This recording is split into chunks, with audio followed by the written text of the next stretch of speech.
Pledge లో నిండి ఉంటే అదనంగా వాటికి కూడా స్లాట్లు ఇవ్వాలని, అదనంగా టైం పట్టినా టైం తీసుకొని అటువంటి వారికి టాప్ ప్రయారిటీ ఇచ్చి అవి రిజిస్ట్రేషన్ చేయాలని ఈ రోజు అధికారులను ఆదేశించడం జరిగింది. ఒక యుఎల్సిలోనే కాదు, ఏదైతే జిహెచ్ఎంసి ద్వారానో హెచ్ఎండి ద్వారానో వివిధ ప్రభుత్వ శాఖల ద్వారా ఓపెన్ ఆక్షన్ ద్వారా సేల్ చేసిన ప్రాపర్టీస్ ఏవైతే ఉన్నాయో సేల్ ట్రాన్సాక్షన్ అంతా ఆనాడు జరిగింది యాజ్ పర్ జీవోలు మెమోలు ప్రకారం. జరిగిన తర్వాత ఆ జరిగిన సేల్ ట్రాన్సాక్షన్స్ ని ఆన్లైన్ లో ఇంపోర్ట్ చేసుకోలేదు. హార్డ్ కాపీ ద్వారా రిజిస్ట్రేషన్లు జరుపుకుంటా వస్తున్నాయి. ఆన్లైన్ వచ్చేసరికి వాటిని డిలీట్ చేయని కారణంగా ప్రొహిబిటెడ్ లిస్ట్ లో ఆ పేర్లు డిలీట్ చేయని కారణంగా అవి కూడా మళ్ళీ ప్రొహిబిటెడ్ లిస్ట్ లోకి వచ్చిన మాట వాస్తవం. వాటిని కూడా ఆ జీవోలన్నీ ఆల్రెడీ అప్లోడ్ చేశాం నిన్న 14th నాటికి. ఇంకా ఎక్కడైనా ఒకటి అటువంటిది మిస్ ఉన్నా కూడా ఎవరు కూడా ఆందోళన చెందాల్సిన అవసరం లేదు. ఎవరో ఏ మెట్లెక్కి తిరగాల్సిన అవసరం లేదు. జస్ట్ మీరు ఒక అప్లికేషన్ సబ్ రిజిస్ట్రార్ దగ్గర కానీ, డిస్ట్రిక్ట్ రిజిస్ట్రార్ దగ్గర కానీ, ఎంఆర్ఓ దగ్గర కానీ, ఆర్డీఓ దగ్గర కానీ, కలెక్టర్ దగ్గర కానీ సింగిల్ ప్లేస్ లో మీరు ఒక అప్లికేషన్ ఇస్తే చాలు. అప్లికేషన్ లో మీ కాంటాక్ట్ నెంబర్ మెన్షన్ చేయండి. విత్ ఇన్ 3 to 5 days లోపు న్యాయబద్ధమైన మీ ఆస్తులకి ఈ ప్రభుత్వం పూర్తి బాధ్యత భరోసా తీసుకుంటది. ఆ శాఖ మంత్రిగా నాదే. అంతేకాదు, గతంలో గ్రామీణ ప్రాంతంలో వ్యవసాయ భూముల్లో రిజిస్ట్రేషన్లు జరిగేటప్పుడు ప్రభుత్వం ప్రైవేటు భూముల్ని ఎక్విజిషన్ చేసినప్పుడు కొన్ని ప్రాంతాల్లో పార్ట్లీ ఎక్విజిషన్ జరిగినప్పుడు ఆ పార్ట్లీ ఎక్విజిషన్ జరిగే దాంట్లో అది ప్రభుత్వ స్థలంగా ఐడెంటిఫై చేసి ఆ నెంబర్లో కొన్ని ఇక్కడ హైదరాబాద్ ఈ కోర్ ప్రాంతంలో కూడా ప్రొహిబిటెడ్ లిస్ట్ లో పెట్టడం జరిగింది. వాటిని కూడా ఐడెంటిఫై చేశాం. వాటిని కూడా with in couple of days లోనే ఆల్రెడీ కొన్ని ఇప్పటికే తీసేశారు ప్రొహిబిటెడ్ లిస్ట్ నుంచి. ఇంకా ఎక్కడైనా ఒకటి మిస్ అయి ఉన్నా కూడా ఎవరూ ఆందోళన చెందాల్సిన అవసరం లేదు. ఎవరైనా ప్రొవోక్ చేస్తే అది వారి విజ్ఞతకే వదిలేస్తున్నాము. ఎవరో ఆందోళన చెందాల్సిన అవసరం లేదు. న్యాయబద్ధంగా ఎవరైతే ప్రైవేటు ఆస్తులు ఉన్నాయో వాటన్నిటినీ తప్పకుండా విత్ ఇన్ షార్ట్ స్పెల్ లోనే వాటిని ఆ ప్రొహిబిటెడ్ లిస్ట్ నుంచి తీసేయటమే కాకుండా వాళ్ళ ట్రాన్సాక్షన్స్ ఏవైతే ఉన్నాయో అవన్నీ యాజ్ పర్ ప్రైవేట్ సెక్టార్ లో చేసినట్టు ప్రీ ఓల్డ్ నుంచి సేకరించి వాటన్నిటినీ చేయటం జరుగుద్ది. అదే రకంగా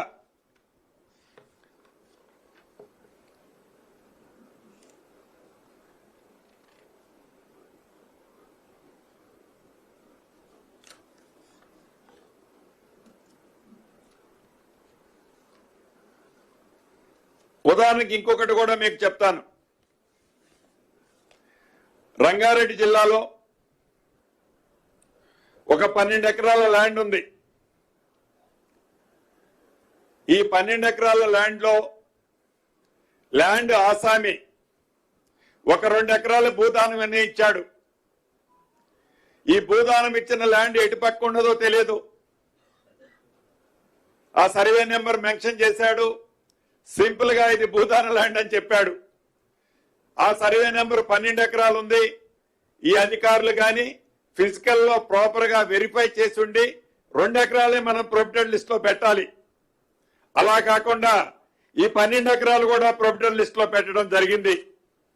అటువంటి వాటిని కూడా యుద్ధ ప్రాతిపదిక మీద ప్రభుత్వ ఆస్తులు పోగొట్టుకోకుండా ఏదైతే భూదాన ల్యాండ్ ఉందో దానికి స్థానిక ఎంఆర్ఓ సర్వే వెళ్ళి విత్ ఇన్ ఈ 1-2 days లోనే అటువంటి స్పెసిఫిక్ ప్రాపర్టీస్ ఏవైతే ఉన్నాయో జియో ట్యాగుల ద్వారా ఆ ల్యాండ్ ని మార్క్ చేసి మిగిలిన 10 ఎకరాలని ఫ్రీ హోల్డ్ లో ఉంచి ప్రైవేట్ ఆస్తిగా ఉంచి ఆ ఆసాం ఎవరైతే ఉన్నారో 2 ఎకరాలు భూదానికి ఇచ్చిన దాన్ని ప్రభుత్వం ప్రొటెక్ట్ చేసుకుంటుంది. మిగిలిన 10 ఎకరాలు ఇది ఒక ఎగ్జాంపుల్. ఇటువంటిది కపుల్ ఆఫ్ థింగ్స్ ఉన్నాయి. నాట్ ఓన్లీ ఒక భూదానే, దేవాదాయ భూమికి సంబంధించిన దాంట్లో, ఫారెస్ట్ కు సంబంధించిన దాంట్లో గతంలో అప్పుడు లేనిది ఇప్పుడు ఎందుకు వచ్చింది అనే సమస్య ప్రజల్లో ఒకటి ఉన్నమాట వాస్తవం. ఆనరబుల్ కోర్టు చెప్పిన దాని ప్రకారం ఏదైతే 22A లిస్టు రీసెంట్ గా డిసెంబర్ ఎండ్ లోనో జనవరి ఫస్ట్ వీక్ లోనో ఇచ్చారు. ఆ రీసెంట్ గా ఇచ్చే దాంట్లో డిలీట్ చేయాల్సిన డిలీట్ చేయకుండా యాజ్ పర్ జీవోల ప్రకారం మెమోల ప్రకారం అఫీషియల్ గా ప్రభుత్వం ఇచ్చిన వాటిని డిలీట్ చేయని కారణంగా, గతంలో వాటిని అప్లోడ్ చేయని కారణంగా సేమ్ రిపీట్ అవటం వల్ల ప్రజలకి కొంతమందికి ఇబ్బంది కలిగిన మాట వాస్తవం. దానికి నేను నిజంగా చాలా వారందరికీ కూడా నా పక్షాన సారీ చెప్తున్నాను. అంతేకాదు ఈ ప్రభుత్వానికి సెకండ్ థింకింగ్ ఏం లేదు. ఈ ప్రభుత్వం అధికారులకు కూడా ఈరోజు నేను ఉన్నతాధికారుల సమక్షంలో గౌరవ సబ్ రిజిస్ట్రార్లు, ఎంఆర్ఓలు, మిగిలిన అధికారులకి చాలా క్లియర్ డైరెక్షన్స్ ఇచ్చాను. ఏదో బూచి చూపించి, ఏదో కారణమని చెప్పి, ఏదో ఉందని చెప్పి ఎవరిని ఆఫీసుల చుట్టూ తిప్పుకునే పరిస్థితి రావద్దు. అటువంటి పరిస్థితి ఉంటే స్పాట్ లోనే అటువంటి వారి మీద చాలా సివియర్ యాక్షన్ తీసుకోవటం జరుగుతుందని చెప్పాను. అదే రకంగా ఇద్దరు అధికారులు, ఒకరు రెవెన్యూ సెక్టార్ నుంచి, ఒకరు స్టాంప్స్ అండ్ రిజిస్ట్రేషన్ ఉన్నతాధికారులు ఇద్దరు, వీరిద్దరికే అక్కడ చెప్పాను, ఇప్పుడు కూడా చెప్తున్నాను. ఒక ఉన్నత స్థాయి కమిటీని కూడా ఈ రోజే కాన్స్టిట్యూట్ చేస్తారు.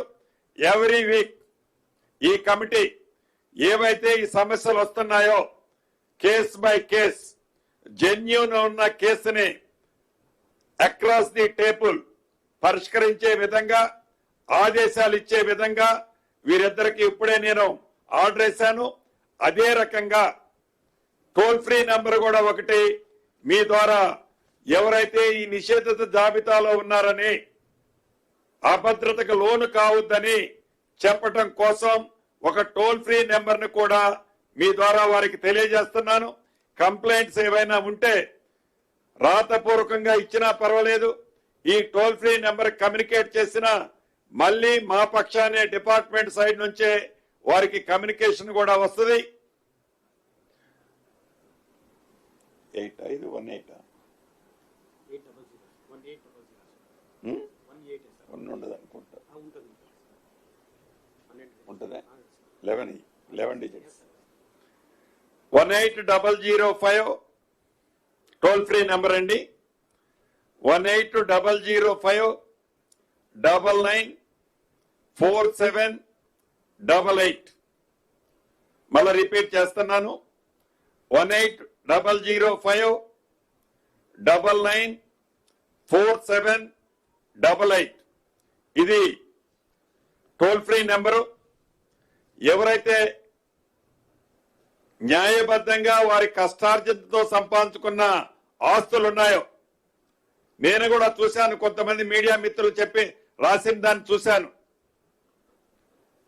ఒక చిరు ఉద్యోగి 100 గజాలో 110 గజాలో దాని రిజిస్ట్రేషన్ కి నేను ఏదో ట్రాన్సాక్షన్ కోసం అమ్ముకోవటానికి పోతే నా ప్రాపర్టీ నిషేధిత జాబితాలో ఉందని. పాపం తను అనే దాంట్లో న్యాయం ఉంది. ఎందుకంటే తను 6 కాలం కష్టపడి సంపాదించుకున్న ఆ ప్రాపర్టీలో తను పూర్తి సర్వాక్కులో ఉన్నా అనుకున్న టైంలో ప్రభుత్వం దాని నిషేధిత జాబితాలో ఉన్నదన్నప్పుడు డెఫినెట్ గా తను ప్యానిక్ పోయే దాంట్లో అర్థం ఉంది.